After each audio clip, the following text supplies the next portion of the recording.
નમસ્તે દોસ્તો, રામ રામ, જય શ્રી કૃષ્ણ. કેમ છો બધા? મજામાં? સ્વાગત છે તમારું અમારી YouTube channel Dhruvisha life and beauty. દોસ્તો, મેરેજ સિઝન સ્ટાર્ટ થઈ ગઈ છે, તો આખો દિવસ મારે સલોનમાં જ જતો રહે છે. આજે પણ ફૂલ ડે અપોઇન્ટમેન્ટ બુક થઈ ગઈ છે. તો સૌથી પહેલાં હું અમને જઈને ઉઠાડી દઈશ અને પછી ઘરનું જે કામ છે એ સ્ટાર્ટ કરીશ. દોસ્તો, હું વહેલા ઉઠી ગઈ છું અને નાવા ધોવાનું અને પૂજાપાઠનું જે કામ છે એ પણ મારું પૂરું થઈ ગયું છે. ઘરનું કામ બાકી છે તે ફટાફટ પૂરું કરી લઈશ, કેમ કે કસ્ટમર આવવાના છે. મેરેજ સિઝન સ્ટાર્ટ થઈ ગઈ છે, તો અત્યારે સવારથી જ અપોઇન્ટમેન્ટો સ્ટાર્ટ થઈ જશે મારી. અને ઓમને જય બંને હજુ સુધી ઊંઘેલા છે. ઠંડુ વાતાવરણ છે તો જય બ્લેન્કેટ ઓઢીને સૂઈ ગયા છે અને ઓમને તો જો ટેડીને જ ઉપર નાખીને ઊંઘ્યો છે. રામ રામ મમ્મી, જય શ્રી કૃષ્ણ. જો મમ્મી સાંભળી રહ્યા છે આરતી. કેવું રહ્યું મમ્મી આખો દિવસ? બધો મજા આવી કાલે? હું તો નીચે આવી જ ના કારણ કે ગરાગ હતો તે ઈશુને બધો હતો તે સારુંથી મદદ થઈ જાય ઘણી બધી. કાશી બધો હા, શીરો તો પન્નાપુરને જ બનાવ્યો હતો અને પન્નાપુરને વહેલો જતો રહ્યો કાલ, નહીં? અચ્છા, હા, પેલો શંખ જોતો અર્બુદાન માતા એટલા. હા હા, અને ચકુન દક્ષુ બે તો હેડતો જ હોશ, નહીં? તો જુઓ મમ્મી શાંતિથી આરતી સાંભળી રહ્યા છે. હવે જોઈએ બહારનું વાતાવરણ, વરસાદ આવે છે તો કેવું કર્યું છે. તો દોસ્તો, અમને અને જઈને ઉઠાડી દીધા છે અને 2 દિવસથી વરસાદનું વાતાવરણ કર્યું છે અને પવન પણ બહુ આવી રહ્યો છે. તેના લીધે કચરો પણ ઘણો બધો પડ્યો છે. તો સૌથી પહેલાં હું જે ગ્રાઉન્ડ છે તેની સાફ સફાઈ કરી લઈશ.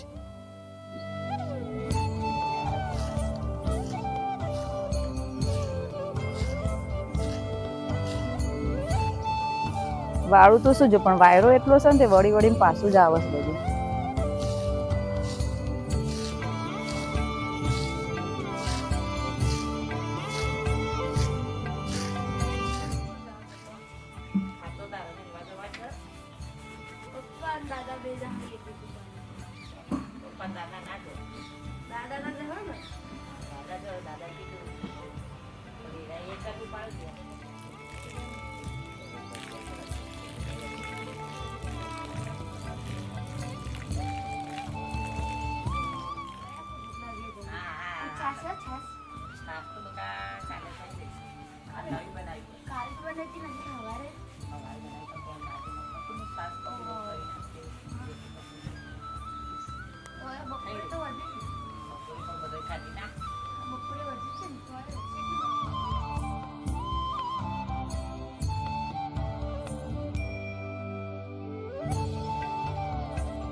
તો દોસ્તો, હવે ઘરનું જે કામ હતું એ બધું પૂરું થઈ ગયું છે અને હવે હું સલોનમાં જઉં છું, કેમ કે અપોઇન્ટમેન્ટનો ટાઈમ થઈ ગયો છે. પહેલાં પરમિનન્ટ હેર સ્ટ્રેટનિંગવાળા આવવાના છે, તો ફર્સ્ટ એમનું પરમિનન્ટ હેર સ્ટ્રેટનિંગ કરી દઈશું અને પછી ફેશિયલની અપોઇન્ટમેન્ટો છે, તો ફેશિયલની અપોઇન્ટમેન્ટો પૂરી કરશું. તો જઈએ હવે સલોનમાં.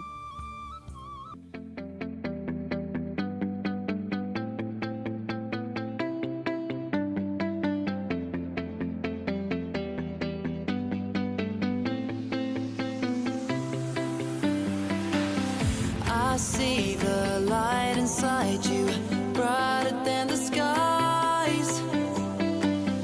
Hold on, just let us escape and fly away tonight. We have the world in our sight, and I know together we'll be alright. Can you see forever we will go?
you. મારો advance હતો તે થેપલા બની દઉં મેથીના એ તલનો ક્યાં તલનો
દોસ્તો આજની beauty ટિપ્સમાં આપણે વાત કરવાના છીએ પગની પાની ફાટી જતી હોય તો શું કરવું અને તેના માટે ઘરે ક્રીમ કઈ રીતે બનાવવી.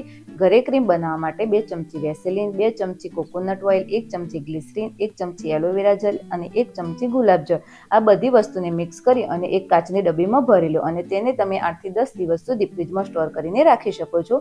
રાત્રે સૂતા પહેલા પગને સારી રીતે ધોઈ અને ક્લીન કરી દો. ડ્રાય થયા પછી તેને 5 મિનિટ ક્રીમથી મસાજ કરો અને પછી મોજા પહેરી લો. જો આ રીતે તમે રેગ્યુલર કરશો તો ધીમે ધીમે તમારી જે એડી ફાટી છે તે કવર થઈ જશે અને પગ તમારા નરમ થવા લાગશે.